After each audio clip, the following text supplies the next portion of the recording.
A China possui a quinta moeda mais utilizada para pagamentos internacionais. Perde apenas para a moeda do Japão, da Inglaterra, o euro, né, que é a moeda comum da Europa, e, claro, o dólar. Mas por que a China não é a segunda ou a primeira moeda mais utilizada? E esse aumento de participação da moeda chinesa nos pagamentos internacionais quer dizer que o dólar está em debacle, ele vai cair daqui a pouco, ele está na beira do colapso? Quero que vocês entendam isso hoje, isso que a gente vai discutir. Mas antes de mais nada, se inscreve no canal, aperta o sininho, me siga nas redes sociais, todas vão estar linkadas aí na descrição. E esse canal aqui de análise política, de análise de política internacional, análise de economia, de finanças internacionais. Então vem comigo, vamos discutir essas questões. E essa é uma das mais importantes na contemporaneidade. Se vocês não estão por dentro do que está acontecendo na China, eu vos adianto, né, e que lá está acontecendo uma coisa muito interessante. Talvez aí você já tenha ouvido falar de criptomoedas, moedas digitais, ou até mesmo, se alguém se interessou mais no tema, ouviu falar de moedas que são emitidas pelo Banco Central, mas que são totalmente criptografadas com as tecnologias das criptomoedas que a gente conhece como Bitcoin, como sistema Ethereum, mas sendo aí emitidas pelos bancos centrais dos países.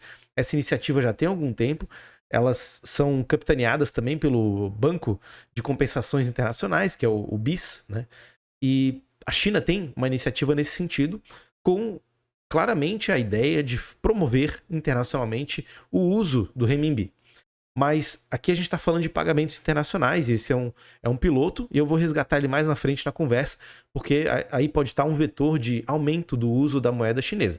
Mas hoje em dia, apesar da quinta colocação, a moeda chinesa é ainda muito pouco utilizada. Só que, claro, a quinta colocação a gente está falando de algo relevante. Por quê? Todas as moedas que estão acima da moeda chinesa, e aqui eu repito, o iene japonês, a libra esterlina, que é da Inglaterra, do Reino Unido, o euro, que é da zona do euro, então todos os países ali que fazem parte desse bloco monetário estão agregados nessa contagem, e o dólar, que é a moeda que realmente é a mais utilizada, disparado de todas. E a quinta colocação é importante por quê? Porque até pouco tempo, os pagamentos internacionais eles eram majoritariamente feitos em dólar e nessas moedas que eu falei, e a China tinha um papel que era 1% para baixo.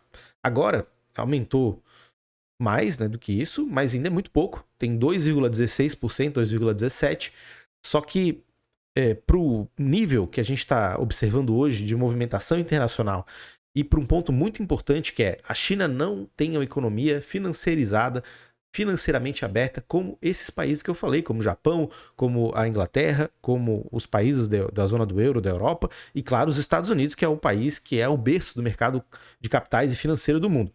Isso é um fator super relevante, porque a gente está falando do quê? Do país que tem um protagonismo comercial muito grande, uma posição privilegiada nas cadeias globais de valor. E se você não ouviu falar do que é cadeias globais de valor, tem outros vídeos aí no canal que eu explico, principalmente um que eu falo sobre globalização, então é importante você olhar lá, mas basicamente a gente está falando de unidades produtivas espalhadas pelo mundo. E a China conseguiu congregar e agregar para si partes dessas cadeias globais de valor que vão produzir aí de um lápis até um carro e microcomputadores, né, microchips para computadores, lá na China. E fez um processo aí de catch-up, de chegar, né, nessas tecnologias, e hoje em dia também está querendo disputar nesses setores. Tudo isso dito para mostrar que essa quinta posição, apesar de nos pagamentos internacionais ser muito pouca, ela cresceu relativamente, mas ela importa pelo fato da China não estar na mesma lógica de funcionamento desses países que eu falei até agora. O Japão, por exemplo, é o país que tem mais reservas em dólar. Ele está ali num bolo junto com China, com o próprio Reino Unido, como alguns países da Europa, e isso é extremamente relevante, né? Extremamente relevante. Claro, a China tem muito dólar, vem diminuindo suas posições em dólar ao longo do tempo, né? Isso eu estou falando de reservas internacionais, ou seja, contas que a China tem em várias instituições financeiras do mundo inteiro, ou posições dentro do seu próprio Banco Central, e que são contabilizadas aí pelo Fundo Monetário Internacional num relatório que se chama COFER, que seria assim, no inglês livre, COFER. E esse relatório vai mostrar as reservas internacionais e os regimes de câmbio que os países têm e algumas outras informações importantes. Lá a gente consegue ver as reservas internacionais de diversos países, e para a China não é diferente, né? Que tem um grande nível de reservas, apesar de estar diminuindo ao longo do tempo. Mas voltando aqui para essa posição da China, se a gente pegar em questão de PIB, a China tem o segundo maior PIB, só perde para os Estados Unidos, ela está na casa dos 17 trilhões de dólares, e os Estados Unidos têm 22. E claro, tem todos esses predicados que eu falei em questão de comércio e de ascensão tecnológica nas cadeias globais de valor. Era para a China estar numa posição melhor, mas não tá, porque para uma moeda ser mais utilizada, o país precisa ter uma abertura relativa das suas contas de capitais, ou seja, fluxos de dinheiro entrando e saindo em função da necessidade, né, dos investidores, e a China tem algumas travas importantes. Ela veio diminuindo, aí, principalmente nos últimos 5 anos. Em 2019 foi um ponto de inflexão ali que ela fez liberações, né, para entrada e saída de capitais muito significativas. Antes, por exemplo, né, só para um parênteses aqui, né, ela proibia de tirar por dia uma quantidade X de dinheiro que estava na casa dos 30 bilhões, né, para um único ator, né? E 30 milhões, desculpa, não bilhões, né? Mas isso foi relaxado e agora há uma discricionariedade para tirar e botar dinheiro muito grande. E isso impacta bastante no uso, só que o mercado de capitais da China, apesar de ser o maior do mundo, ele não é um mercado de capitais que é desenvolvido no mesmo nível que os outros países. E aqui eu não estou fazendo um juízo de valor. Ser desenvolvido não quer dizer que não seja eficiente. A China tem uma captação, sim, no mercado de capitais dela. Muitas empresas do mundo inteiro, inclusive bancões aí, como a HSBC, como o JP Morgan, estão na China e operam na China.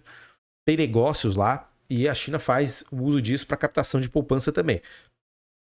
Só que a gente sabe que o grande propulsor de investimento dentro da China são os capitais públicos, né? Os bancos públicos que fazem essa função, e há um nível de investimento muito grande que parte do Estado. E isso muda bastante o jogo, né? Porque outros países do mundo a coisa muda de figura. Então, voltando aqui para a questão da quinta moeda mais utilizada, isso é importante porque, dado toda essa questão da China ter uma presença do Estado na hora de financiar e um forte controle no seu mercado de capitais, um forte controle para saída e entrada de dinheiro, apesar de ter flexibilizado bastante, isso quer dizer precisamente que a China não é uma economia financiarizada, como é o Brasil. O Brasil é extremamente aberto, você tem uma conversibilidade aqui, mesmo não sendo um país com uma ampla gama de predicados, que todos os países aí, esses que eu falei que estão nas primeiras posições das moedas globais de pagamento, têm, né, possuem, o Brasil tem uma conversibilidade e uma atratividade para o investidor estrangeiro. Claro que o que puxa investimento estrangeiro aqui é a taxa de juros. Aumenta a taxa de juros, chove capital que vem de fora para aproveitar, né? E o Brasil tem uma das maiores taxas de juro real, ou seja, descontando a inflação do mundo. E isso atrai muita gente, é lógico, ponto final. A China não. Nesse nível, a China faz a sua política monetária com seus objetivos e muitas coisas não vão dialogar com toda essa questão que leva a gente a acreditar que o dinheiro vai ir de um lugar para o outro, como sustentabilidade dos pilares fiscais, como uma taxa de câmbio que vai flutuar de acordo com o que o mercado diz. Isso tudo é importante, né? O Brasil, por exemplo, não pode fazer diferente disso. Mas a China tem um poder de barganha gigantesco e ela pode fazer dessa forma, só que, em contrapartida, ela não entra nessa lógica financeira, né? Não tem recursos que vão vir através do capital privado para lá, em função, né, dessa lógica de funcionamento que visa o lucro financeiro o mais rápido possível, vão através de outros incentivos. Quer dizer que não tem lucro financeiro na China? Não quer dizer isso. Quer dizer que ela não está no mesmo nível de desenvolvimento de mercado de capitais que outros países, e como eu falei, não estou fazendo juízo de valor em relação a isso, porque ela está se dando muito bem, obrigado, do jeito que ela se organizou. Então não há que se falar em é ruim, é bom. Isso a gente tem que olhar daí por outras coisas, né? O que é bom, o que é ruim na China, a partir de outros prismas. Questão financeira, eles têm a sua lógica de funcionamento e estão conseguindo resultados positivos de acordo com o que eles se propuseram a fazer. Isso aí, ponto final. Agora, quando a gente vai falar sobre o uso internacional da moeda, se a gente partir do pressuposto que a lógica de funcionamento do sistema financeiro internacional é financiarizada e os Estados Unidos e o dólar têm uma importância central, é hierarquicamente a moeda mais importante do sistema internacional. Se a China quiser entrar nessa lógica, ela vai ter que fazer reformas no mercado de capitais, no mercado de câmbio, nas suas dívidas privadas e públicas, também fazer um ajuste nas suas políticas fiscais. Tudo isso que o Brasil fez e toda hora a gente é lembrado que tem que fazer, ela vai ter que entrar nesse mesmo jogo, só que para ela não é interessante. Não consegue resultados positivos com essas políticas. O que eu quero dizer com tudo isso? Que se a China consegue, por menor que seja, aumentar a sua participação nos pagamentos internacionais, e é pouco, né? A gente não pode se iludir achando que ela explodiu, né? Não é o caso. Mas é um aumento significativo dentro das realidades da proposição que a China tem enquanto país, enquanto inserção financeira internacional. Porque ela não está entrando, não está querendo dolarizar a sua economia, não está querendo abrir a sua economia para os fluxos de capitais sem controle, porque lá há um controle de fluxo de capitais, principalmente na questão de investimentos, investimentos internacionais e de vários tipos. Então, tendo isso em vista, ela está fazendo o seu caminho de acordo com as suas necessidades. Então, de onde é que vem esse aumento de uso? Quer dizer, a China está conseguindo convidar mais parceiros para fazer os seus pagamentos internacionais das suas empresas em renminbi. E quer dizer também que a China faz mais negócios internacionais, indo em regiões como na Ásia, Oriente Médio, como a Rússia, um grande parceiro e que aumentou bastante o seu nível de compensações internacionais, ou seja, pagamentos que ela consegue fazer a liquidação com a conexão forte com o Banco Central da China e com agentes financeiros chineses e diretamente com agentes financeiros russos. Isso aumentou bastante, né? E não dá pra gente negar que isso é um fator importante. A Rússia é gigantesca, é uma potência e isso impacta positivamente, mas está atrelado aos negócios internacionais da China. Investimentos internacionais, investimentos em infraestrutura, financiamentos para países como países africanos diversos que têm projetos na área de energia na China, na área de infraestrutura, outras áreas que são essenciais para a China, que são estratégicas para a China, tudo isso feito em renminbi. E o comércio com esses países também, cada vez mais e crescentemente sendo feito na moeda chinesa. Isso faz com que os pagamentos internacionais, cada vez fiquem incrementalmente mais direcionados para a China. Agora, isso é o suficiente para a gente cravar aqui que os Estados Unidos vai fazer com que o dólar entre em um declínio irreversível? Não, é uma pergunta difícil, porque a gente está lidando aqui com um cenário que é muito prospectivo, é muito para frente, é um projeto para frente. Então, a gente precisa ter o cuidado de entender, claro, que os números aqui que a gente está falando que os Estados Unidos faz pagamentos internacionais na casa dos 60%, enquanto a China é 2%.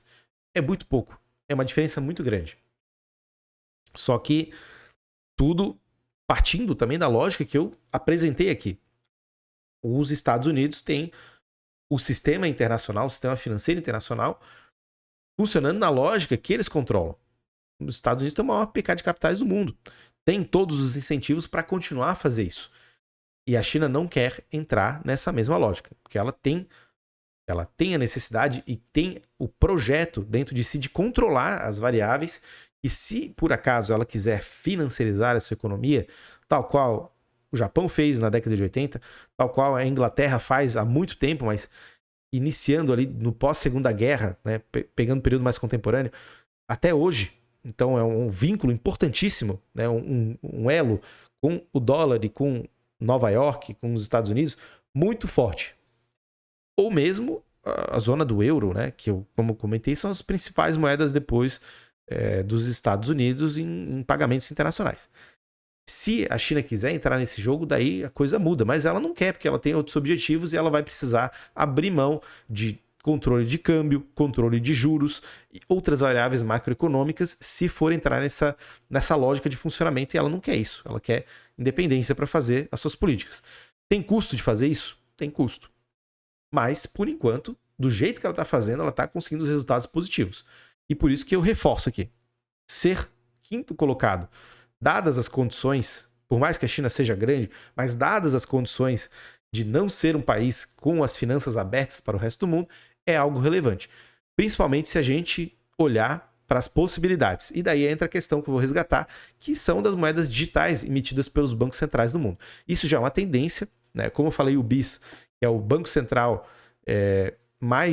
o congregador dos bancos centrais, ele não é o Banco Central dos bancos centrais, mas ele é uma grande instituição que tem muita influência sobre outros bancos centrais. E ele já faz estudos há décadas não, desculpa, me empolguei aqui, mas faz estudos há muito tempo sobre moedas digitais, e essas moedas digitais, elas não têm uma aplicação tão bem feita e tão ampla quanto o renminbi está fazendo. Seria o e-renminbi, né? O renminbi digital tem feito aí nos últimos anos, que é de espalhar o uso de carteiras digitais com a moeda digital emitida pelo Banco Central chinês. E são iniciativas que, por enquanto, são pilotos, né, em algumas regiões da China, com um público seleto de pessoas, né, mas grande, porque a China é um país continental e enorme em população, mas que vão tender a crescer e achar parceiros comerciais que estejam também dispostos a entrar nessa era digitalizada da moeda e fazer negócios através dessa plataforma, a plataforma digital, e que vai desviar de agentes como o SWIFT, que seria a mensageria financeira e bancária do resto do mundo. O SWIFT esse que bloqueou, né, que fez sanções contra a Rússia depois que ela declarou a guerra. E, claro, né, pode ser uma ferramenta política, e é usado como uma ferramenta política pelos Estados Unidos. Já em 2015 fez isso, repetiu agora em 2022, com a guerra da Rússia contra a Ucrânia, e pode fazer com a China por algum outro motivo, até por um motivo mesmo de uma invasão, sei lá, da China a Taiwan. E tendo isso em vista, né, uma moeda digital emitida pelo Banco Central chinês é uma alternativa para desviar desse sistema de compensações e mensageria internacionais, porque daí quem vai fazer toda essa parte mais tecnológica é o próprio Banco Central da China, e tendo as informações dessas transações guardadas para si, né?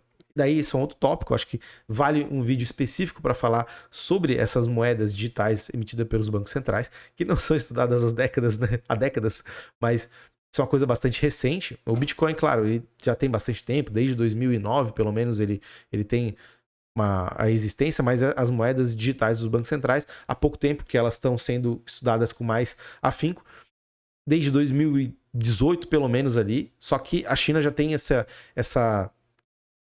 cultura de uso digital, para pagamentos digitais, como o Ant Group, né, que é do grupo Alibaba, já vem fornecendo esses serviços há algum tempo, e isso agora para a lógica dos pagamentos internacionais e regido pelos bancos centrais. Essa pode ser uma alternativa para fazer com que haja uma amplificação do uso da moeda chinesa pelo resto do mundo, e talvez até uma abertura relativa da China, porque tendo o controle sobre o fluxo de dinheiro, ela acaba ficando menos exposta a alguns riscos daí mais, digamos, geopolíticos da abertura. Só que tudo vai depender de como a China vai lidar com tanto as questões que ela quer vencer internamente, porque há uma disputa entre Estados Unidos e China acontecendo já há algum tempo, e ela envolve problemas econômicos e questões relacionadas à tecnologia, a desenvolvimento econômico, aumento da renda média das populações, tanto lá dos Estados Unidos quanto da China. Mas isso é um outro tópico também, acho que aqui vale a gente falar sobre essas possibilidades para o futuro do uso da moeda chinesa para fora, né, e por outros agentes que não sejam apenas aqueles que são chineses, né, ou seja, o consumo interno ou de chineses que estão fora, de empresas chinesas, mas de outros estados, e que esses estados façam negócios ainda com terceiros estados na moeda chinesa, e ela vire de fato uma moeda internacional, mesmo que, se a gente pensar, circunscrita a um espaço geográfico ali, que pode ser a Ásia, leste asiático, ou até regiões ali da Ásia Central. Isso tudo a ver no futuro, que são grandes parcerias que a China tem, ou até no Oriente Médio. E a gente precisa olhar para esses movimentos mais de contrato, de comércio, porque daí vai vir alguma coisa. Da financiarização não vai vir nada. A China não vai abrir, e não acredito que não vá ter um espaço para isso, de abrir as suas contas de capitais e de se transformar num polo financeiro, tal qual é Frankfurt, tal qual é a City Londrina, ou mesmo Nova York. Não vai acontecer isso, então vai ser por esses outros meios mais comerciais, mais ligados a contratos de longo prazo, investimentos de longo prazo, a financiamentos em infraestrutura e áreas que também exigem um maturamento temporal muito grande. Então é daí que vai vir, a gente precisa olhar para essas iniciativas que a China faz, né, como a Belt and Road Initiative e outras que podem vir nesse sentido para promover o uso da sua moeda por esses flancos. Dessa forma que pode vir alguma mudança. E levando, claro, né, esse projeto da moeda digital emitida pelo Banco Central Chinês a cabo, né, a reboque disso, como alternativa ao SWIFT e alternativa a sistemas de pagamento como chips, né, que seria um outro aí também que é capitaneado pelas grandes potências, e desviando desse centro de esse polo atrator aí que são os meios de pagamento internacional, e a China tendo dela e tendo a lógica dela para fazer os seus elos, suas conexões com outros países do mundo. Bom, e fica aqui uma questão, talvez aí para um próximo vídeo, que é falar sobre a visita do Xi Jinping à Arábia Saudita e ao Oriente Médio, o que o Oriente Médio representa para a China hoje e quais são as possibilidades de pagamentos internacionais ou um mercado internacional de compra e venda de petróleo denominado na moeda chinesa. Isso aí seria realmente um outro ponto importante para a ascensão ou a subida aí para uma quarta, terceira posição do renminbi chinês nos pagamentos internacionais. Vamos ver o que vai acontecer nesses movimentos. Vale a pena a gente olhar bem atentamente, porque essa é uma outra questão importante. E daí pode vir alguma coisa diferente dos dados que eu coloquei hoje para vocês. Mas é isso. Por hoje é só. Um grande abraço e até a próxima.